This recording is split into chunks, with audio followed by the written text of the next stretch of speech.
Hi, everyone. It's Crystal Bui, one of the freelance investigative news reporters with the Atlanta Press. And today we have our CEO, Sharon Reed, with us. And Sharon, you and I just kind of want to get together, have some informal conversations on current events and stuff that just matters to the everyday person. Yeah. And for me, and it's weird because, we've talked about the State of the Union, I'm sure throughout our careers, and it's usually Yeah. this boring thing. And, we throw it to the political analyst. To me, the State of the Union was appointment television. Okay. Because we wanted to see a couple of things. How would this president perform? Right. All the talk, the narrative that's been pushed about whether he can handle it. Does he have the stamina? Is he still all there? All of these things that are part of politics, unfortunately, but they're great soap opera like storylines. Yep. And last night we had it all, right? It really was like a soap opera. I thought this president put on quite the clinic of navigating difficult human relationships. It's like he taught us something last night. He was not acting unbothered.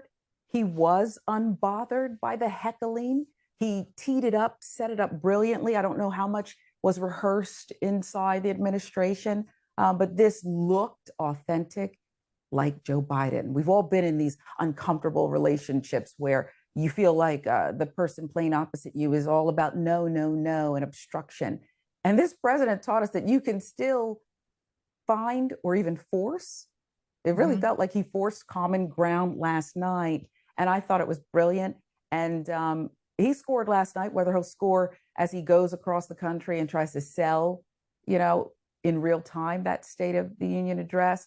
But last night, I thought it was a clinic on how to navigate difficult human relationships, which is something we can all relate to.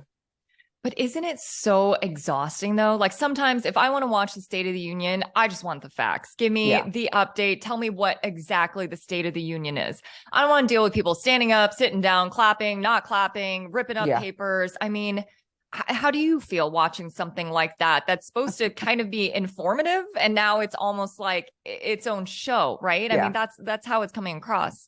Well, Crystal, you're talking to somebody who enjoys a little tabloid and didn't mind it. Remember Nancy Pelosi's little, I actually didn't mind it. And you know what I think? By watching that, the State of the Union is exactly that. The discourse, the chaos, the war of the roses, if you will. That is, unfortunately, the State of the Union. He did talk some business, police reform, Social Security, but to me, the optics are everything because nothing's going to get done unless you're able to thread that needle in the middle of this discourse. And it's starting before his speech.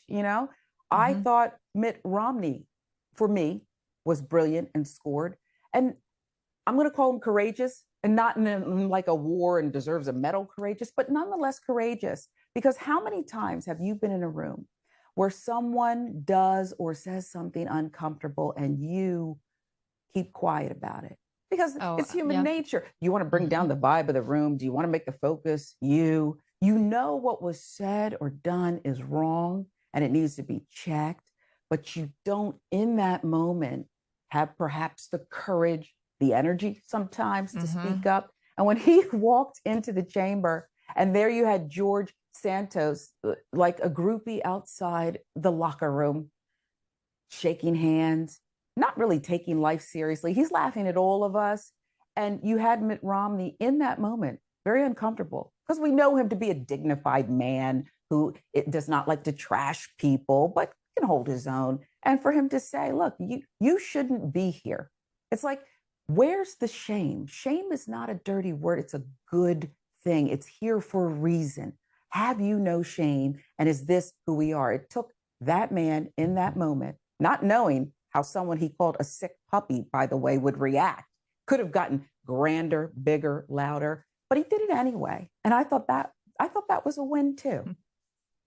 How do you think we're doing? I was thinking about the State of the Union last year, and I remember there were still face masks going on. I mean, a lot has changed with the pandemic, even in a year. Does it feel more divided? I mean, we have had such traumatic news cycles right leading up to this State of the Union. How do you compare it to last year? Do you remember, where we all were last year a little bit? I'm trying to forget some of it, don't we? But I do think that we've been mired in this pandemic, this new world order for so long that we've moved, hopefully, beyond some of the bickering over science. How dumb does that sound? How is history going to remember this period and all of us who lived through it? But I definitely think that we've moved beyond some of that, just existing, living, trying to make it, to dreaming of a possible tomorrow again, more hope, more energy, more outlining the future instead of just, let me just figure out how to get by. Listen, there's so many people who are still trying to figure out how to get by. We're all trying to navigate it, but it feels like a little bit we're able to breathe, get vaccinated and breathe and move on to the next phase and really try to accomplish something.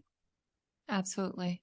Well, Sharon, thank you so much for coming on to our little chats. I hope that the Atlanta Press readers are excited to get to know you, get to know me through some of these informal conversations. And then, of course, we also hope to bring on other guests, just kind of sound off.